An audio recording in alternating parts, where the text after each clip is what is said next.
Hola, bienvenidos a la presentación correspondiente a la asignación número 2 de la materia Anomalías del Desarrollo Humano. Mi nombre es Natalie Bencomo y vamos a comenzar con lo que es el desarrollo neuropsicológico. Tenemos en primer lugar el prefijo neuro, que tiene un origen griego, neurón, que significa nervio, y que este término se utiliza para referirse al sistema nervioso. Por otro lado tenemos la psicología, que es el estudio de la conducta. Por lo tanto, podemos decir que el desarrollo neuropsicológico relaciona el sistema nervioso y su desarrollo con la conducta del ser humano. El desarrollo humano se va a observar para establecer hitos del desarrollo típicos o regulares. También va a servir para poder identificar las condiciones limitantes que se pueden presentar en el desarrollo humano. Igualmente va a ser una herramienta para la evaluación, de manera que se pueda determinar dónde está el individuo referido a esos hitos del desarrollo.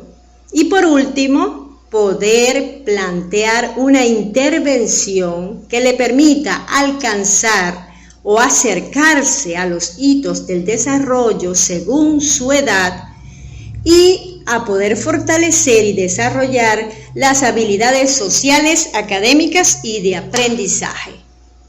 Continuamos ahora con el desarrollo ontogenético del sistema nervioso central. Tenemos también el prefijo onto, que quiere decir ser, existente, y genética, que es el estudio de la herencia. Por lo tanto, el desarrollo ontogenético del sistema nervioso central está relacionando ese ser, esa nueva vida, desde la fertilización del óvulo, con todas aquellas cargas genéticas que pudieran estar involucradas a lo largo del desarrollo embrionario, luego del desarrollo fetal y por último en el desarrollo postnatal. El encéfalo embrionario tiene que ver con ese desarrollo primitivo del sistema nervioso. En la parte superior de la lámina, en la esquina derecha, podemos observar un gráfico donde se distingue la médula espinal y encima de ella tres estructuras básicas. Tenemos el prosencéfalo, el mesencéfalo y el rombencéfalo. Luego tenemos un cuadro que nos describe los derivados de esas estructuras en el ser humano adulto. Ahora vamos a dar un vistazo por los enfoques teóricos del desarrollo neuropsicológico. Y aquí tenemos la frenología en primer lugar, en el siglo XIX, desarrollada por Franz Gall y Casper, y que se refiere a la intención de localizar un sustrato neuronal para los procesos y las facultades, es decir, identificar una zona en el sistema nervioso encargada específicamente de un proceso o de una facultad. La siguiente corriente es la psicomorfológica, que planteaba la dependencia del fenómeno psíquico con respecto al cerebro. Cuando hablamos de fenómenos psíquicos, estamos refiriéndonos a la percepción, a la inteligencia, a la memoria, a la atención. Y esta corriente tenía dos vertientes. Una localizacionista, que estaba muy relacionada con la frenología, donde un área específica tenía un control sobre una función específica, y la contraria era la antilocalizacionista, que más bien expresaba que el sistema nervioso trabajaba integralmente y que varias zonas del cerebro podían procesar una misma función. Eso en conjunto. Luego tenemos la corriente refleja, presentada por Iván Sechenov, en la cual la investigación es cómo se organiza el cerebro y su relación con el fenómeno psíquico. ¿Cuál es el origen de ese fenómeno psíquico? Desarrollo y repercusión sobre los fenómenos psíquicos, así como las patologías que afectan el cerebro. Cada una de estas corrientes, de estos enfoques teóricos, fue aportando a lo que conocemos hoy como la neuropsicología. Por último, vamos a comentar el enfoque neuropsicológico de Alexander Luria.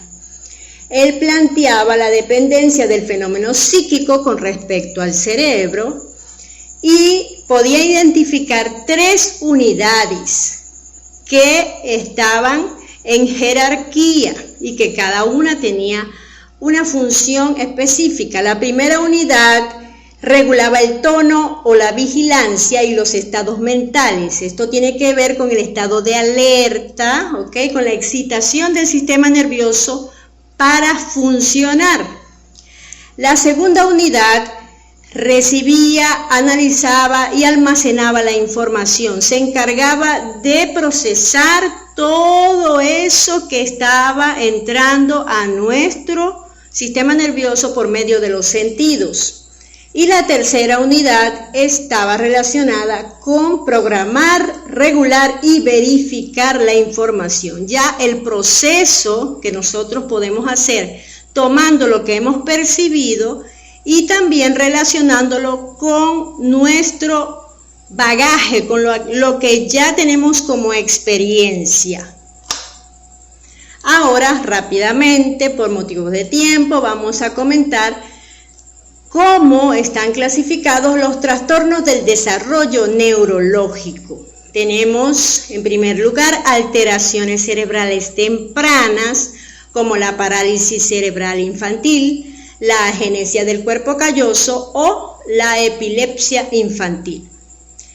Los trastornos genéticos es otra categoría, donde entra el síndrome de Down, por ejemplo, y los trastornos del lenguaje. En este caso tenemos 3 y están descritos de acuerdo a cómo se presenta el lenguaje. La emergencia tardía del lenguaje son aquellos hablantes tardíos.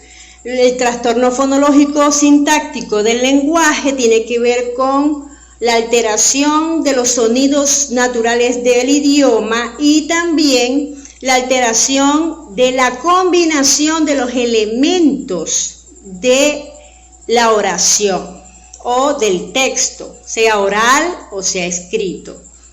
Y por último tenemos el trastorno pragmático del lenguaje, que está relacionado con no comprender los cambios de significado que tienen las palabras de acuerdo al contexto donde se están utilizando.